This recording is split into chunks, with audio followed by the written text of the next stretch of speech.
Accent d'Europe, Catherine Roland.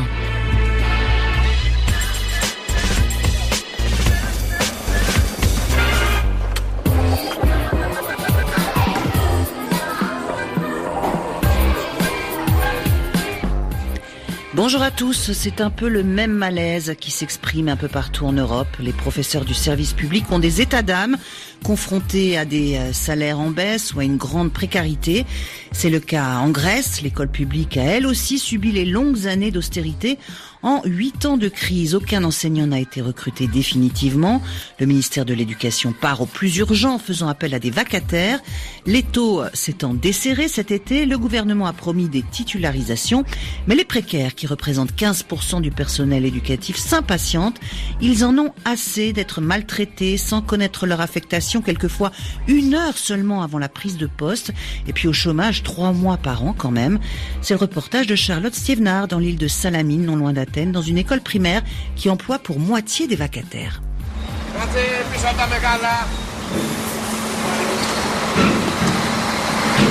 Tous les jours, depuis la rentrée de septembre, Dimitris Ratzifotiades prend le bateau de Pérama pour se rendre sur l'île de Salamine, non loin d'Athènes. Il faut 2 heures de transport en commun à cet enseignant vacataire pour rejoindre l'école primaire dans laquelle il a été affecté. Mais en réalité, il vient de beaucoup plus loin. Ma famille vit à Xanthi, à 750 km, mais je suis obligé de travailler ici et c'est très difficile. Nous tous, du secteur de l'éducation, nous faisons des sacrifices pour que les écoles fonctionnent. C'est la seule solution. Si tu veux travailler, tu dois t'éloigner de ta famille. Alors qu'il a déjà 22 ans d'expérience, à Athènes, il continue de loger avec sa tante, car il gagne à peine de quoi nourrir sa famille. Nous sommes payés 9 mois sur 12. Moi qui ai une grande expérience, je gagne environ 1 000 € par mois. Mais d'autres gagnent moins que ça.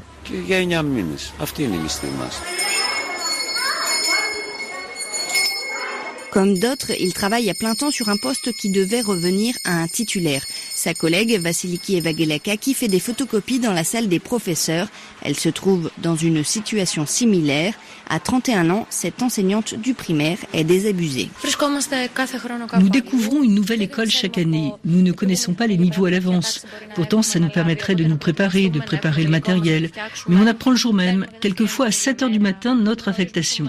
Et on doit être à l'école à 8 heures. Ça m'est arrivé plusieurs fois. De toute façon, on n'a jamais l'esprit tranquille, parce qu'on sait qu'on sera au chômage pendant 3 mois. Dans cette école primaire, presque la moitié des enseignants sont des vacataires. Pour la directrice, Elie Korou aussi, ce serait beaucoup plus simple si tous étaient titularisés. On y gagnerait en stabilité, on pourrait mieux organiser les activités de l'école, les transports, prévoir les coûts de fonctionnement, les sorties éducatives également. À l'heure actuelle, par exemple, nous ne proposons pas de cours d'allemand. Alors si une enseignante d'allemand arrive maintenant, le programme va encore changer, alors que nous sommes déjà en décembre.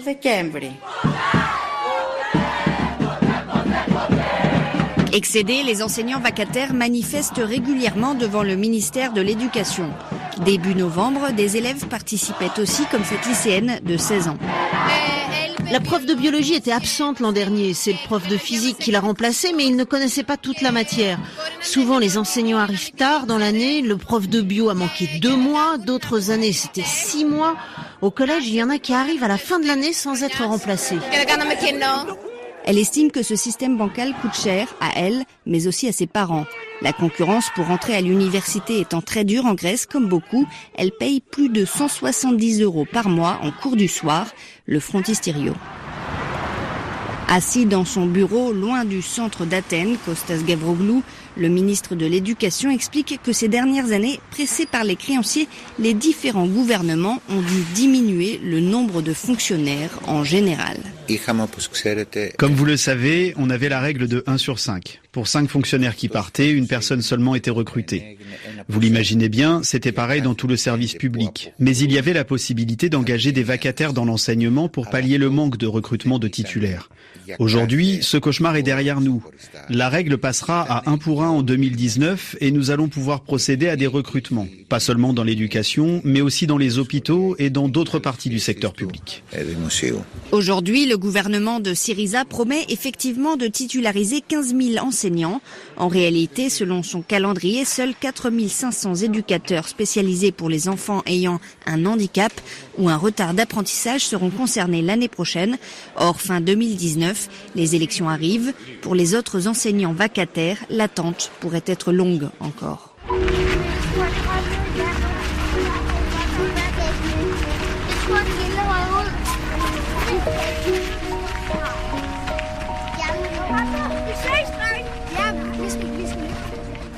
Dans le nord de l'Europe, en Suède précisément, la pénurie d'enseignants se fait également sentir. Selon l'éducation nationale, il va falloir recruter 77 000 professeurs d'ici 2022 pour couvrir les besoins. Mais les candidats sont peu nombreux à se présenter car le métier n'est plus très attractif, comme nous l'explique Anne-Françoise Hiver. 77 000, c'est le nombre d'enseignants actuellement embauchés au primaire dans le public en Suède. De quoi donner un ordre d'idée de la tâche à accomplir en quelques années à peine. Selon l'Agence nationale de l'éducation, il manquera 80 000 enseignants en Suède d'ici 15 ans si les embauches n'augmentent pas rapidement. Pour combler le manque, il faudrait former 23 700 profs par an, loin des 13 500 candidats qui se destinent chaque année à l'enseignement. En cause, les salaires d'abord à la traîne par rapport à ceux du privé. Plusieurs réformes ont été adoptées ces dernières années pour tenter de limiter l'écart. La demande criante d'enseignants leur a aussi permis de faire jouer la concurrence et d'obtenir des revalorisations, à condition de changer souvent de poste, avec pour conséquence une guerre sans merci entre les établissements pour les recrutements. Les conditions de travail découragent également les candidats, des journées qui allongent, de plus en plus d'administration, des remplacements à effectuer à l'arraché. Selon une enquête de l'Agence nationale de l'éducation en date de 2013, les instituteurs travaillaient alors en moyenne 48 heures par semaine. Le peu de considération pour la profession n'arrange rien de la part des élèves et de leurs parents, mais aussi parfois des proviseurs dont le budget dépend du nombre d'inscrits dans l'établissement et donc du niveau de satisfaction des parents. Entre les communes, les inégalités se creusent. À la rentrée, plus de 2000 enseignants de plus de 65 ans ont dû rempiler. Le manque de profs a été discuté pendant la campagne électorale avant le scrutin du 9 septembre en Suède, mais sans que le débat permette d'aboutir à des solutions qui pourraient véritablement résoudre le problème. Crise des vocations donc en Suède, crise des vocations également en France et même grand malaise. En témoigne le hashtag Pas de vague qui a surgi il y a quelques semaines après un nouvel épisode de violence dans une classe de lycée. Les professeurs pointent le manque de perspective dans leur carrière, les coupes budgétaires. Ils ne se sentent pas toujours écoutés par leur direction. Bref, comme l'explique Laurent Fragerman, chercheur au Centre d'histoire sociale et spécialiste des mobilisations enseignantes, ils se sentent déconsidérés. Chez les profs de l'enseignement secondaire, du second degré, il y a depuis longtemps un sentiment de dévalorisation, de lent déclin par rapport à une image peut-être un peu fantasmée de l'enseignant du passé. C'est par exemple une des professions qui a vu son temps de travail augmenter, puisque le nombre d'heures de présence en classe est le même que depuis les années 50, et par contre, il y a toute une série de tâches qui ont été rajoutées. Se rajoute à ce schéma, dernièrement, une baisse nouvelle des effectifs, c'est la deuxième année, et se rajoute également un problème, disons une transformation du métier, qui n'est pas vraiment maîtrisée et qui repose sur beaucoup d'injonctions contradictoires. Du côté des pouvoirs publics, on a le sentiment que les enseignants résistent à tout, sont corporatistes, etc. Et du côté des enseignants, on a le sentiment qu'on comprend pas leur métier réel et que ce qu'on leur propose n'est pas faisable. Aujourd'hui, ce dont on parle, au-delà du malaise, on parle vraiment de souffrance chez les enseignants. La souffrance, je pense qu'elle est vraiment présente chez une partie des enseignants, qu'il faut pas généraliser non plus. Disons que le malaise fort qui s'exprime avec Pas de vague, pour moi, c'est 20%, 30% de la population enseignante maximum. Cela cumule un certain nombre de facteurs à risque. Mais globalement, ce qui existe chez les enseignants, c'est un mécontentement au sujet de la gestion du climat de classe. C'est-à-dire que le climat de classe a tendance à être de plus en plus dégradé. Les enquêtes internationales le montrent. Et face à ça, on demande aux enseignants de faire toujours plus avec moins d'outils de sanctions. Donc il y a une vraie question là-dessus. Je voudrais un peu insister sur ce problème des enquêtes internationales qui sont intéressantes. Oui, notamment les enquêtes PISA, celle de 2015, qui signale que c'est en France que la situation s'est le plus dégradée dans les salles de classe. Là, on est sur une enquête internationale qui est vraiment fiable parce qu'on enquête sur quelque chose d'assez simple. On demande aux élèves en 2009, puis après ça s'est répété en 2015, PISA leur demande, est-ce que le cours auquel vous assistez est perturbé par d'autres élèves? Et en France, c'est un des pays où ils répondent le plus oui. C'était assez surprenant comme résultat. La seconde enquête de l'OCDE, c'est cette fois-ci du côté des profs, c'est Thalys. Et Thalys, en 2013, elle nous indique que les enseignants français considèrent qu'ils passent 20% de leur temps, en moyenne, à faire de la discipline plutôt qu'à enseigner. Et c'est beaucoup plus que les Anglais qui estiment ça à 11%. Et ce problème-là n'est pas traité. Il y a aussi ce sentiment chez eux, et ça c'est assez général, de ne pas être soutenus par leur hiérarchie. Ils se sentent seuls. Ils se sentent seuls, disons que c'est moitié-moitié en fait. Il y a des enseignants qui considèrent que tout se passe bien. En fait, très souvent, ils intériorisent l'idée que la hiérarchie va pas beaucoup les soutenir, mais si ça se passe bien dans leur cours, ils vont pas lui en vouloir. Il y en a une minorité qui va être soutenue. Une des missions des chefs d'établissement qu'ils font, c'est d'épauler les enseignants qui traversent une mauvaise passe ou quoi que ce soit. Mais une moitié des enseignants considèrent que la hiérarchie ne les soutient pas et que c'est une vraie difficulté professionnelle.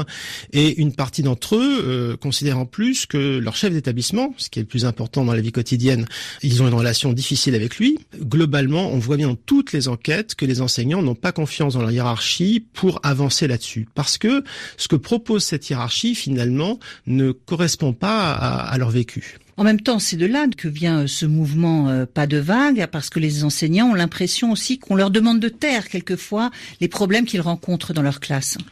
Oui, la politique dominante depuis plusieurs années, ça a été de dire, quoi qu'il se passe, l'enseignant doit garder les élèves dans sa classe et il doit pas leur faire de punition, il doit être bienveillant. Enfin, donc on a beaucoup pensé finalement à l'élève perturbateur et beaucoup moins à l'élève qui est perturbé et qui ne peut pas suivre le cours.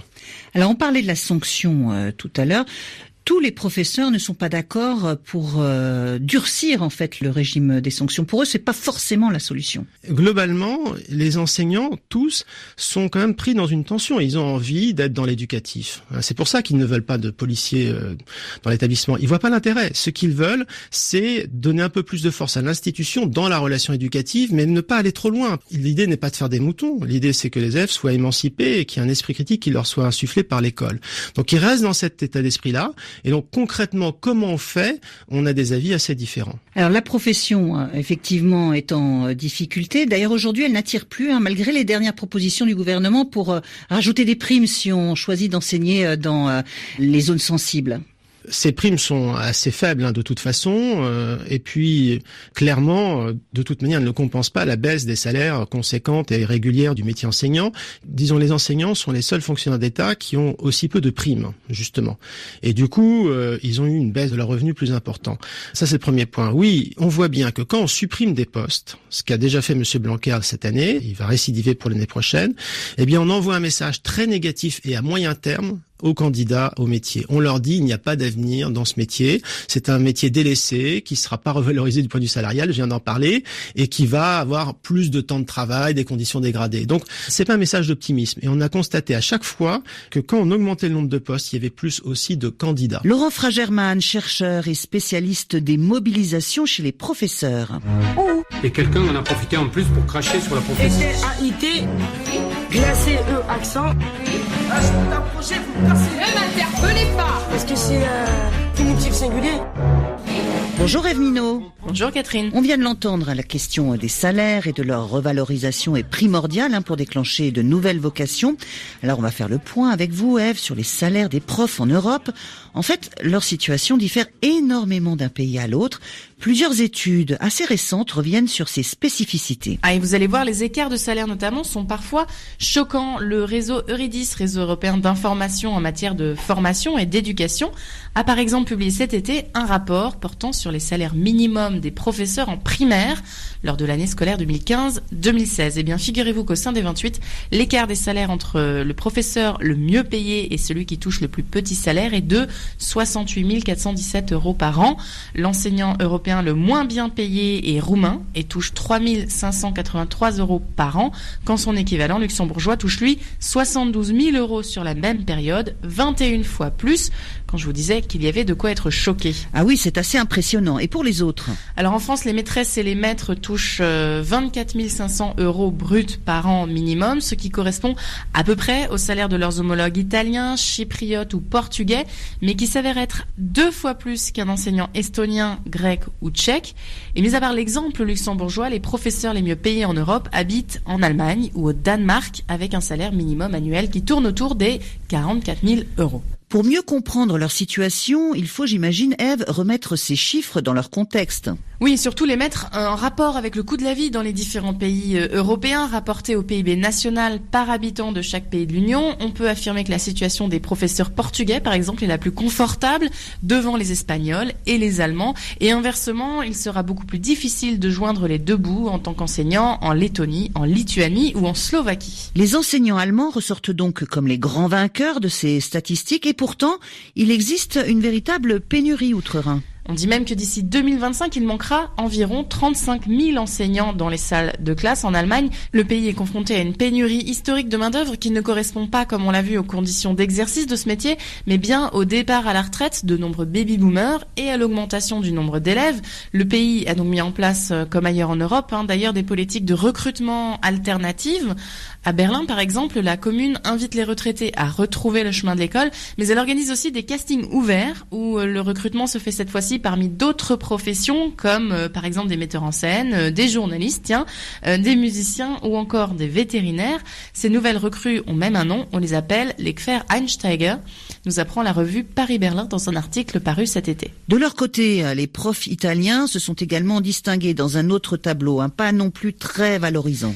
Cette fois-ci, l'enquête ne porte pas sur les salaires, mais sur le respect dont ils font l'objet. Et selon le quotidien Les Échos, les enseignants italiens sont de véritables souffre-douleurs pour leurs élèves. Dans le Global Teacher Status Index 2018, publié par la fondation Varki, une association caritative londonienne, ils arrivent à la toute fin du tableau des enseignants les moins respectés par leurs élèves et par la société dans son ensemble, juste devant les Brésiliens et les Israéliens, parmi 35 pays étudiés. Le classement fait la part belle aux pays d'Asie qui occupent les premières marches du podium. Le premier pays européen arrive lui à la 12e place et il s'agit de la Grèce. Merci Ève, on vous retrouve évidemment la semaine prochaine. À la semaine prochaine.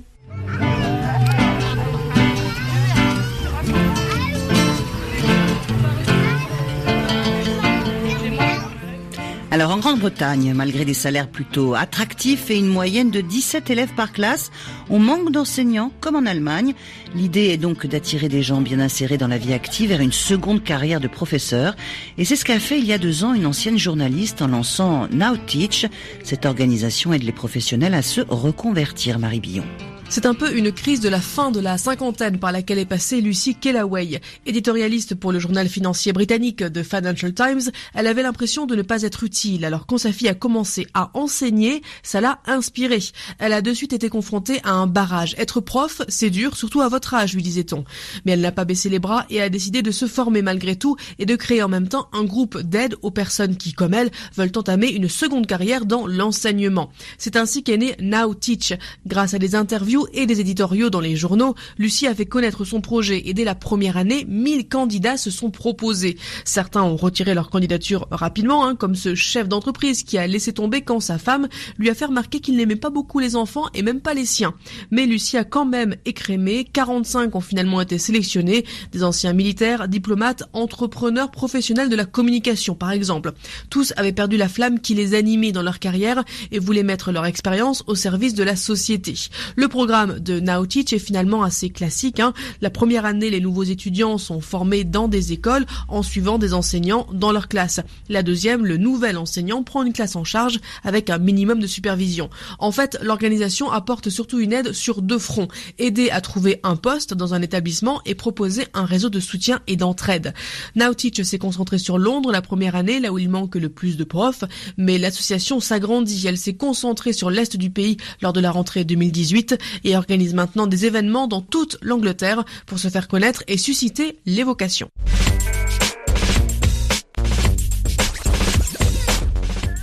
Et vous retrouverez cette spéciale sur le malaise des professeurs sur notre site rfi.fr ou sur notre page Facebook. À la réalisation et à la mise en onde, il y avait bien évidemment Françoise Collot.